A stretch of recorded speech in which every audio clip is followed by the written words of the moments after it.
মুম্বাইয়ের tata Memorial cancer হসপিটালের যে আশানিবাস, তার ভেতরের বাথরুমটি কেমন সেটা আমি আপনাদেরকে দেখাচ্ছি। আয়নাতে দেখতে পাচ্ছেন যে আমি ভিডিও করছি। এই যে বেসিন এবং এটা ইউরিনের ইউরিনের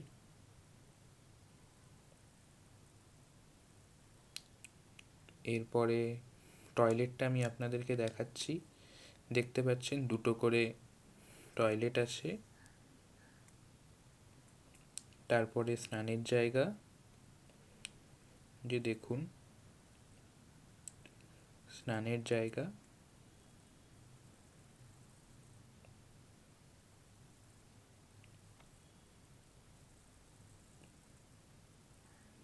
প্লিজ লাইক, কমেন্ট, শেয়ার অবশ্যই করবেন, আর আমার চ্যানেলটাকে সাবস্ক্রাইব করতে ভুলবেন না।